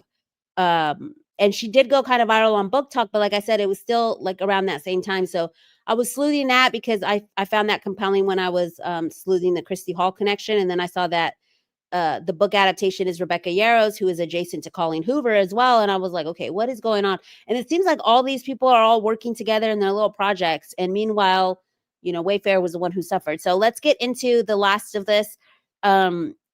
Over on It Ends With Losses, Dear Kaleidoscope says, Blake Lively is trying to distract us. And this is what I was talking about, her supposed SH allegations from Isabel Ferrer, the uncomfortable stuff from, you know, whether Colleen Hoover, Alex Saks, Christy Hall, and Jenny Slate. It's like, this is the reality of what actually is happening. Isabella Ferrer's SH story is just that she received a subpoena. Alex Saks's SH harassment story, that she got a subpoena and then he was trying to go after her. The reality is she apparently does not like Baldoni. Also, subpoenas were sent to anyone who may have been relevant. So this is so far what we know of her SH story, that she felt that he was attacking her. We haven't had any statements or anything from anyone else.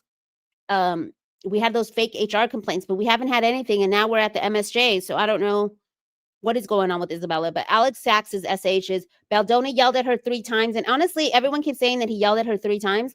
If you really read the deposition, it was only the 1 time he yelled at her. The other 2 times he interrupted her. She doesn't say, when they ask her again, like, was he yelling? Did he raise his voice? They're just like, she was like, no, he didn't. He just interrupted me. She doesn't remember anything he actually said or what was discussed. He also interrupted her and apologized in a lengthy email. So it says, reality, she felt like shit when Jamie Heath was hired because she felt like she could run the set all on her own. She also thinks the first AD, Judy Blume, is weak. And a lot of people went into Julie Blume's background. She worked on Wolf of Wall Street. She's worked on a lot of big projects. So for her to say that she was just a TV producer and she was just to TV, it didn't make no sense at all. A lot of people think that she was fired because she's the lady that shouts out, like, give me a toothpick when she had something in her mouth, Blake Lively, and that Blake Lively just didn't like her. Again, I think that a lot of these people were fired and other people were hired was because they wanted to put their people in place to back them up to tell the story the way they wanted to tell. So, and then she goes into Claire Ayub's SH story that she was verbally abused by Baldoni, but yet Alex Saks can't remember anything that was said. I think that was just a repeat. But basically, all we know is verbally abuse. Nobody remember that. Jamie Heath was like, I don't remember that ever happening. That's the first I've ever heard of it. So basically, they broke down Christy Hall's SH story. you know, a lot of people, and I remember someone messaged me and they were like, oh, this is bad for Baldoni that he did this to Christy Hall. And I was like, no, the diminishing her role, it wasn't even diminishing her role. It was just basically saying your role as the screenwriter, you can't be the director. She wanted to direct and screenwrite. And then there's a part where it says trying to get Jamie Heath to get her back on when Justin realized she wrote and directed Daddy-O. But I don't know what the whole Jamie Heath of it is aspect of it. But all I know is that she wasn't the director. And it just seems like all of these people, it's more about like trying to take over the narrative and tell the story their way than it was about something actually happening to them. After a year of litigation, this is the grave sexual misconduct that has been revealed in discovery. This is the case that's going to federal court. And they said during their sleepovers. I love that, Jeff. So there was that. There was also this from Lena. Again, I featured a lot of Lena's content today. LA Addict TV. Why didn't we tell earlier? They weren't in the basement. Like, here's the picture. And that's the picture that I featured earlier. Because I was like, these two, like, look at them just smiling happily. Like, no worries in the world that he was in the basement, like, at all. Like, they had gotten away with it. This looks like a smug face to me. Let me see if I can zoom in. Like, that face looks like I got away with it. I am so smug. Ugh. And then we have this video that I wanted y'all to go check out. It's a 9-minute video. It's in frame with Mandy Magnan. She says, "This women are crazy. Blake Lively's response to the summary judgment." And I'm just gonna play a little bit of it for you guys. Yep.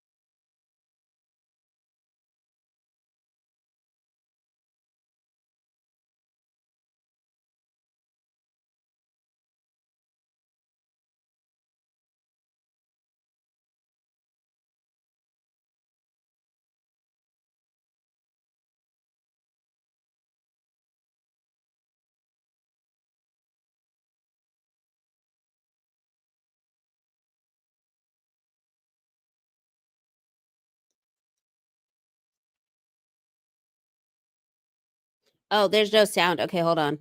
Sorry, y'all. Okay, hold on. CJ, look at us. There's no sound. Okay. I got y'all. Let me go back. Was this the first video that had no sound, or were the other ones had no sound? Was I playing videos earlier? CJ, look at us. Okay. From now on, when I play a video, I'm going to go straight to the chat. Hold up. Let me go back. It's Shappy that does the no audio. No, for some reason I just lose audio sometimes, so I have to stop the screen and then come back on it. But was that my first audio mess up, y'all? Or has the audio been shoddy? Okay, here we go. Summary judgment wrapped up. Redacted. Justin Baldoni apparently hit a chair in anger. He created a toxic work environment because he was so angry. He hit his hand on a chair, but with no context of like why he did it. So it's another trust me, bro.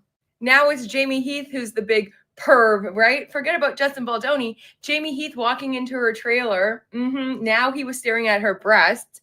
At first it was her eyes, but now, okay, full breast. Yeah, that happened now, I guess.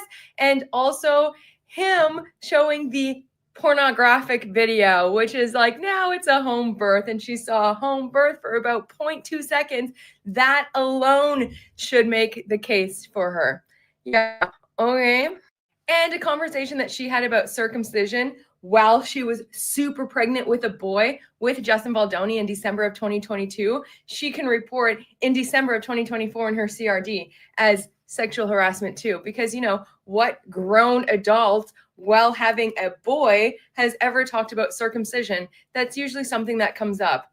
It's ridiculous. Redacted. Blake Lively, of course, didn't do anything wrong. Everyone loves Blake Lively. So you guys go finish watching the rest of her video. It's 9 minutes long, but it's like she literally sums it all up like super, super good. Let me like and subscribe over here because I thought I was subscribed to her already, but YouTube does that a bunch where they'll unsubscribe you, but maybe I wasn't subscribed on here because I watch her on TikTok as well. I know that for sure. I follow her over there. Okay, so let's let me see. Share this tab. Is it sharing? Okay, here we go. Let's keep going as we continue.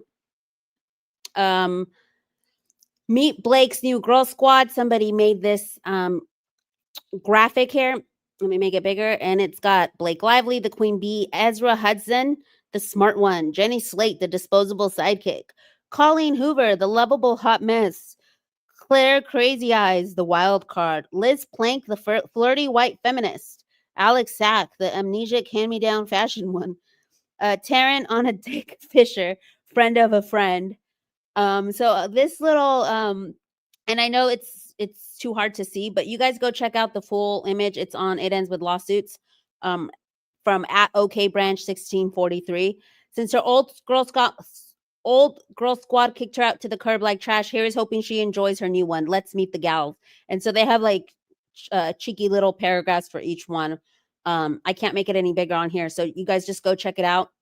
And I saw someone in the comments saying, like, are we just taking Alex Saks' word for it about Christy Hall? Like, should we stay on her neck? But which I do find compelling because I'm like, technically Christy hasn't come out and said anything herself. So are we staying on her neck? But I feel like because there are portions where she talks really, really good about Baldoni during, like, in August, saying that he was great, So maybe we should hold off on staying on her neck. But it does seem really weird that she ended up getting a Reynolds adjacent, what I think is Reynolds adjacent project. Maybe Hollywood is just that small, but that she got another project that's adjacent to Colleen and to Ryan. So I don't know. You guys can tell me in the chat, like, are we staying on Christy's neck, or is it too soon to say that Christy was a part of all this? Because I know me and Bocce had like the theory that mine included Liz Plank as well, but we had this tinfoil theory that they all like decided to take over the movie once they knew he had the rights and stuff, and once they knew how much money it would be for like, you know, how lucrative they would be. Because remember, when he first got the rights, Colleen was a nobody. It was at the end of her book. He even says, like, it was the end of life for this book because it had been around for 3 years and, you know, nobody had picked it up or whatever. Somehow during COVID, it became big on TikTok, and then, you know, then the IP became worth way more. So there's that tinfoil hat theory. It says Blake Lively and Justin Baldoni. This is the next one. Hold on. TV movie addict. Justin is the one who discovered the book, secured the rights, and built the entire film from the ground up. The only reason anyone else was even involved is because he brought them in. Then after pushing back on his direction at every turn, the story suddenly becomes that he's the issue for not tossing aside his own vision for the project he created. And this kind of puts a hole in my whole tinfoil theory of like that they might have taken over, because she goes into explaining Alex Saks how she met him in 2018, and how she's the one who approached him as far as like trying to set up a meeting or whatever, and then he's the one who sent her the book. But I'm still wondering if even after the fact that maybe because I also made the Liz Plank connection, because Liz Plank was friends with Amber Tamblyn as well as Ryan Reynolds before the fact. So I don't know. It's still a theory in the making. But if you guys wanted to go check out TV and Movie Addict's video, it's this little find that she found where Alex Saks explains how she got involved in the production from 2018, where she met him. And she kind of is like, oh, I told his manager I have no work or directing jobs for him. Like, she was trying to do him a favor, but he was actually bigger than her at the time because she was a fairly new producer. Her projects were barely starting to come up. And he was a big, huge star from Jane the Virgin. And so I don't know, she acts kind of like she was doing him a favor. But then, yeah, he sends her the book. And then later on in November of 2022, 2022, I think it was 2022, where they're starting to get like the production team going. And he's like, oh, hey, Alex, we're working with Sony. So it does clarify whether Alex came on first or Sony came on first. So now we know that Sony came on before Alex did, because he texts her and says, hey, I'm already working with Sony and I know you're working with them too. Do you want to produce on this? So it kind of puts a little bit of holes into my theory, but like I said, I'm still sleuthing all of that out. So go check out that video. This is something that was being sent to me by someone over on TikTok, was the connection between Alex Saks and this woman, Jillian Bell. who went to the John Candy premiere. Because here she is at the John Candy premiere wearing this red stripe stuff. People were saying, did Alex Saks go to the John Candy premiere? Because here she is with, she posted this on the same day, October 3rd, with Jillian Bell. So they were saying, you know, Alex is still, you know, adjacent to Ryan and all them, because this was the John Candy documentary. So not sure if that has legs or not, but just wanted to share that with you guys. Justice for BJS over on X says, Alex Saks was so offended by Justin Baldoni in 2023, but she stayed interacting with him in a loving way in 2024. So it says, all good. Wayfair did control the rights. They brought me in, though it was a weird twist of faith because at Justin Baldoni had originally sent me the book in 2019 when he was optioning it.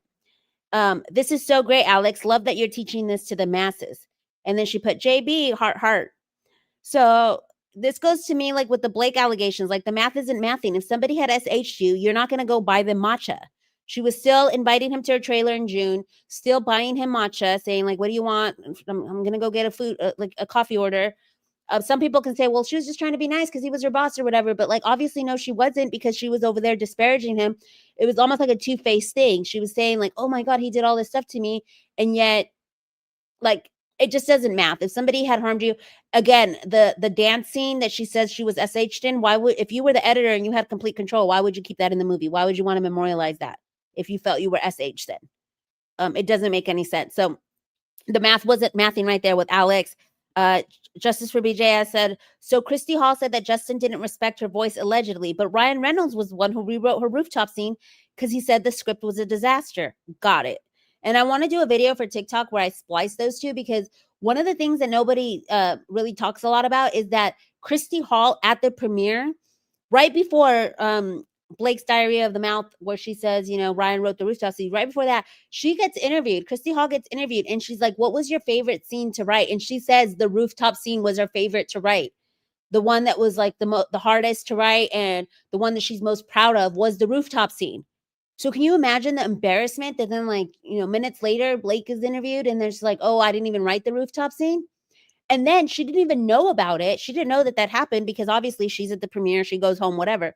There was an interview that was being done on her and she learns in real time during that interview. She was like, oh, wow, well, I didn't know about that. But I mean, kudos to Ryan or whatever. She praises him. But what other choice did she have at that point? If she was already in bed with them, like, I don't know. And then we know that Blake Lively tried to write her an apology, like it was never my intention, But like, how tone deaf to do that and then say, oh, you know, he didn't want a female gaze on it or when it was literally your husband who rewrote that scene. So anyways, as we continue, Misty Mo, Alexander Supertramp at Misty Mo over on X. All the women surrounding this lawsuit are obnoxious, manipulative, controlling, and straight up abusive. They thought they could run over Justin, take his project, and help Blake Lively continue to act in the franchise her and her hubs wanted to purchase, meanwhile setting victims back. And they quote the Bushbirds, Blake Lively used other women to orchestrate a hostile takeover of It Ends With Us from Justin Baldoni, and they willingly assisted. Alex Two-Face Saks, I did talk to Justin around when that sort of final takeover was happening. And this is from her deposition. At around the time of the premiere, when you texted that she was virtually taking over the film, did you have any discussions with Mr. Baldoni on the subject? And she answers, so that text was back in post. That was about 2 months before the premiere, I believe. I did talk to Justin around when that sort of final takeover was happening. And I think that was one of our last conversations, because this is when she was like, she's literally taking over the movie. And we know that in the very beginning, she's the producer that also says she's rewriting all of the script. So she was like telling Baldoni one thing and then being all nice to Blake. On the other hand, it was really, really weird coming from Alex. And Alex for sure definitely deserves the smoke, I think, in my opinion. And obviously all this that I'm highlighting is all in our opinions, allegedly for entertainment purposes. Like none of this is, we're not saying any of this is fact or anything. We're just going with the evidence and what the evidence is showing us and our opinions on what the evidence shows us. This is the next one, which is Justin Baldoni confirms he told pregnant Blake Lively that he is circumcised with Ryan Reynolds and 2 nannies around their home. So this was the headlines that, you know, Justin Baldoni had confirmed that he was circumcised, whatever, but nobody went into like the fact that, you know, they were talking about the baby and that this was way before she was even an employee, which is so crazy that she included this because it has nothing to do with protected activity as an employer or anything like that. And somebody clocked the fact that I love this account. It's Che_Geo over on TikTok. They revisited Justin Baldoni and Ryan Reynolds' text, which was way after the supposed circumcision comment. And this is the way, and maybe he's referencing this because he's like, Justin Baldoni here, the guy who brought his literal baggage to his meeting with your wife. So maybe, you know, he's saying like, oh, I brought my baggage, because he was literally just kind of like trauma dumping about like his own life experiences and stuff. And that's typical when you're like working with someone else, like you start to open up and being like, oh, that so-and-so happened in my life, blah, blah. And especially when you're talking about like kids and stuff, like, I don't think he said it in like a nefarious way of like, by the way, I'm not circumcised, or I'm circumcised, whatever. Like, I think maybe some health issues, or like, you know, maybe she was debating like, you know, should I or should I not? Will it give him health issues later? Or like, you know, whatever was the case. And he's like, well, no, well, I'm circumcised and this didn't happen to me, or whatever. We don't know the circumstances because she's not saying verbatim what was said. It was just, and she ended up saying in the official 30-point list, she says talking about his genitalia. It makes it seem worse than what it actually was. But you guys should go watch this video where she breaks down all the texts. Or because it says this is from Justin Baldoni first, and this is where the perineum stuff comes in. So if you thought the circumcision wasn't, why would you then his reply, and this is where the perineum text comes in. And he's like, you've been a wonderful collaborator with B, and that means a great deal to both of us. Being a stand-up person is everything, and you've been just that since the day one. Thank you. It's like, if the circumcision stuff was a problem, so this is why people think that she got mad. My theory is she got mad about her baby getting COVID, and then it was scorched earth after that, because she blamed them, and then the wardrobe stuff. So it seemed like every time there was like a slight, she would make up a reason to be mad at them, so that way like she could get out of it or whatever. This just seemed like she later sat down and created a list retroactively of like, what else can I put on this guy? Because here they're saying, you're great. B has hit the jackpot. And this, I want to do an episode still on semantics, because you've hit the jackpot with B is what he says. And there is another point where Christy Hall says, I feel like I hit the lottery. And there was another one as well. I believe it was Alex Saks that also said something too, like, I forget what it is. It's not jackpot, but it's almost like the same wording. And so I wanted to get into like some of the language and words that are like shared with all these people, and make a connection with that. But yeah, go back. Like we're gonna have to go back to all this. The text messages was one that citizens were going back to. And then this is the final thoughts as we wrap up the show here. This is a creator that I've been following, dedicated Yapper is the name. BL could only file a lawsuit about the smear campaign if she alleged that it was retaliation for engaging in protected activity. Nothing I've learned about this campaign convinces me that that's what happened. I think they mutually smeared each other with PR, and BL is mad that she lost in the court of public opinion, so she filed this lawsuit. I have not seen any evidence from either party that has convinced me otherwise, but it's still possible for me to change my mind. But as of now, like I said, citizens are saying their minds remained unchanged as far as now. So I'm going to play this last little tidbit as we end the show here. And then we're going to play one of Bocce's songs and see what's next on the judicial calendar. But we are nearing the end of the show here.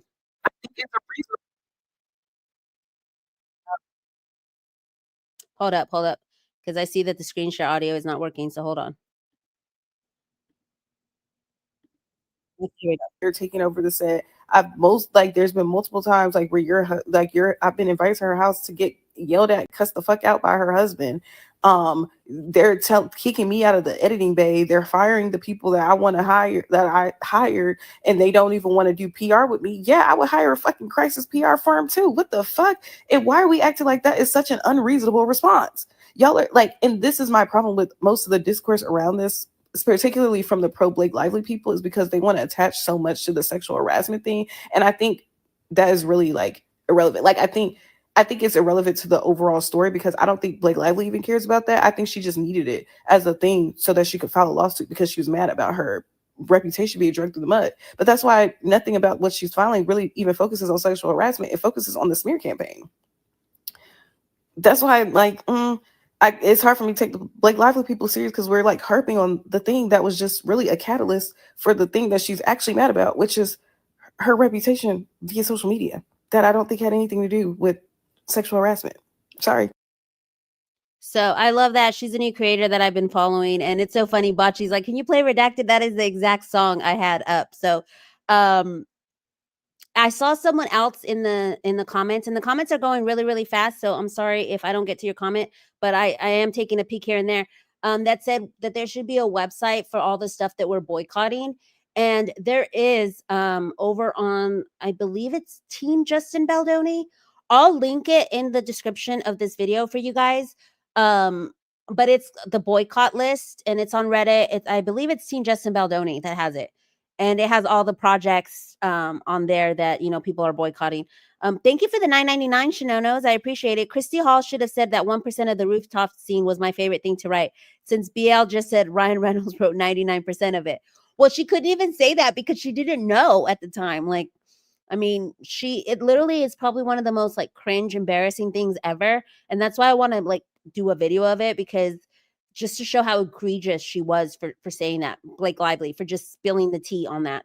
And I know that one citizen said that she had actually commented that at the London premiere. So I had to double check, because it might have been two separate premieres. Because I know somebody had texted me that when we're texting back and forth or on TikTok, DMing whatever, they were like, no, it was two different premieres. So I haven't fact checked it, but I'm pretty sure it was at the exact same premiere.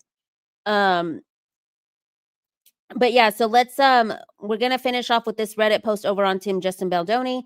As we were talking about, we need to talk about Blake and the similarities that I found to the movie. It says Disclosure is a 1994 movie, so everyone's trying to clock similarities in movies. How sociopaths play the legal system and claim false sexual harassment for a professional takedown. Great movie recommendation by Nag in her latest live stream with LGA. Douglas plays a CEO whose ex-girlfriend Moore, an executive, files a sexual harassment complaint after she fails to seduce him. So I'm going to go give it a watch. I've watched it before, but I'm going to go give it a watch and see how it pertains to this, because I'd love to comment more on it as well. So I wanted to highlight that. And let's look at the jurisdictional calendar of what's next. Obviously, docketupdates.com. Can't say enough good things about it, because here we go. If you guys want to know what's happening today, I believe is the deadline for Blake Lively and Stephanie Jones to reply to the Wayfair Party's opposition of spoliation sanctions. And then tomorrow there will be that post-discovery status conference at 10 a.m. People don't think that there's going to be a listen in like number for this, because it's discussing discovery. So we might not get to hear this or know what this is about until after the fact. Then we have the deadline for Blake Lively to reply to Wayfair Party's opposition of the Rule 11 motion. I didn't get into the Rule 11 motion. I know DFJ had clocked Ezra on how there was like some discrepancies in it. I haven't really looked a lot into that Rule 11 stuff, so maybe I will once this week before December 10th comes, because I do remember that that's the one that mentions R.A. Emanuel in it. But I haven't really covered the Rule 11 motion, so we'll try and see if we can cover that a little bit further. It says deadline for Wayfair parties to reply to BL's opposition of MSJ and MJOP is on December 12th. Deadline for Jen Abel to reply to Jonesworks opposition of the MSJ. December 12th will be the deadline to complete expert discovery. Deadline to complete deposition of experts. And then the deadline for the continued sealing of materials submitted will also be December 19th. And deadline for exchange of expert rebuttals. Then we have a couple more in January. And then the trial obviously is March 9th, which is in like a little less than 90 days. So that's what's next for us. As far as the docket. So today, this is what we're going to be looking out for: the reply to the opposition for spoliation sanctions from Blake Lively. So it's probably going to be a lot more word salad. I am going to do a stream. So I'm going to do a stream probably tomorrow night, because it was my birthday. That's part of the reason why I wasn't like really keeping up with a lot of stuff. And I wanted to do like a cool birthday stream. I was going to do it this weekend, but I didn't have a chance. But I am going to do a stream tomorrow night. I said day one's pull up live CJ's birthday stream, where you guys know me as the host of Objection live here in the mornings, but it'll be kind of more like a laid back stuff. Just a lot of stuff that I want to talk about that is not adjacent to like the show or anything, like the FNAF movie that I just watched. I watched Him. which was another great movie. I finally watched Ballerina by John Wick, or the John Wick spinoff. So there's a couple movies that I wanted to talk about. I wanted to talk about some new albums that had just dropped. More on the Blake Lively stuff, like the tinfoil hat theories of Alex and Liz and all that. So just stuff that doesn't fit into a show that I thought would be cool, just to do a cool little birthday stream, sharing more of myself with you guys, and just other stuff that I want to talk about that normally I would do on TikToks, that I wanted to bring over here to YouTube. So stay tuned for that tomorrow night. I'll post it on the community exactly what time, because I'm not sure what time I'm going to do that. But it'll probably be around the same time I usually do my night streams, which is 8 p.m. Eastern. So look out for that as well. And then we are going to leave off with Redacted, which I haven't been able to get out of my head, like especially the la la la blah blah blah. Like I love the chorus to it. It is amazing song. So let me make sure that I have audio as I play it. Oh, and the Eagles. Yes, go Eagles. Happy birthday, CJ. Thank you. I appreciate it. Yes, the Eagles are playing tonight, so please manifest a win for the Eagles. That's another thing I want to talk about tomorrow night. Hopefully we're going to be talking about the win. But yeah, also just, sports chatter as well. That's just more stuff that I want to talk about as well. So we're going to go ahead and play Redacted real quick. Let me hit play on that. Your narrative spin just made me gag. My eyes couldn't roll far enough back. I can't take you seriously. This didn't need to go this far. You said he's silencing you. How is he doing that? You're the one with the black boxes.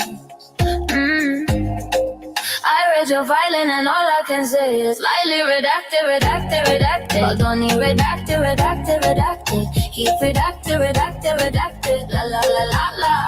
La la la la la la la. La la la la la la la. La la la la la la. This is the for PR. How do I know? All the headlines keep people speculating. You said he's silencing you. How is he doing that? You're the one with the black boxes. I read your filing and all I can say is slightly redacted, redacted, redacted. But only redacted, redacted, redacted. He's redacted, redacted, redacted. La la la la la la.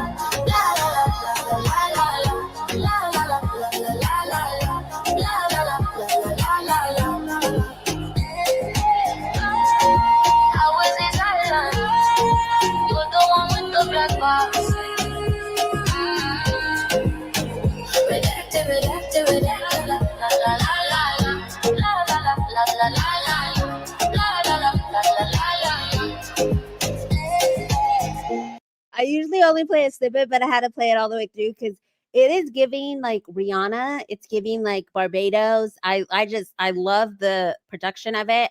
Obviously it's Suno, but the lyrics are written by Bocce, and the lyrics are just, I love the lyrics, like the whole thing. And all day since, so this was posted 9 hours ago. And I haven't, ever since I listened to it, I haven't been able to get it out of my head. I've been like, even like as I was about to start the show, all I could think about is like la la la la la la la blah blah blah blah blah blah blah. Like that whole part, to me, it was like the best part of it all. So yes, thank you everybody for stopping by. And again, I hope that you guys all, thank you for all the birthday wishes in the chat. I hope you guys can all join me. Oh, was the audio out at the end? Could you guys hear the whole audio? Because it just said screen share audio, but maybe that was at the end because I saw people bopping. It makes me want a salsa, they said. Thank you, Bocce. I appreciate it. Hopefully I can see you in the stream tomorrow. Yay, I love it when kids love it. So you are here. Cool. Yes, it's such a good song. And it was so funny because I was like, I wanted to stick to the album, but she's had, if you guys go over to Bocce's TikTok, she's had 3 new songs since the album. So I don't know if there's going to have to be a part 2 for the album because there's been some bops created. So you guys can go check out the other songs. And I wasn't sure which one to pick, but I was like, Redacted was just, it had to be Redacted. And yes, it's totally giving Rihanna. I'm glad the chat concurs with that. Oh, did you private all of them? All the music? Is there a new album? The album is up. Is there a new one? What is the link to that? Is it over? Let me go look on Bocce Spotify. She said she privated them. Let me see. Let me go look at the your YouTube channel. Is there a second album? Can you clarify? Let's see. Is there a second album? Did you drop a second album? Sure did. Oh my gosh. You heard it here first. How did I not know? When did this drop? What? Okay, hold up, y'all. I know we're finishing up and we're past the 2 hour. It's called The Backstabbers. What? Okay, y'all heard it here first. I know we're going past 2 hours, but this is so cool. It wasn't there earlier because I had pulled it up. So you must have just posted this. We're getting the exclusive because I had brought up the music channel to get the link to post it in the description. So let's go look at the Backstabbers. The list. The truth always comes out. Dragons, Traitor, Slam, Takeover Girls, Make It Make Sense, and there's Redacted. Buried. Poison was the other one that I liked that you had up. So cool. Way more music to listen to while we're going over the filings. This is really cool. Original motion picture soundtrack. The Backstabbers. No, seriously, it's so funny because me and Bocce have the same theory on like that they had taken over, and I had made like an image through AI, which they botched because Liz Plank's face and Colleen Hoover's face doesn't look, but it was called The Fallout of Baldoni. Like I wanted to make like a movie, like a semi-documentary movie of it. And it had Liz Plank. This is before I knew about Christy. It had Liz Plank, Colleen, and Alex and Blake. And so I think this makes a way better film, the Backstabbers. So what is the BAC? What is the acronym for BAC? Yes, love the album name. If Bocce still, Blake, Alex, and Colleen is the acronym. Blake, Alex, and Colleen. Love, love, love it. What a treat to end the stream, y'all. I'll see you guys tomorrow night on the day one's pull up. Hope to see y'all there.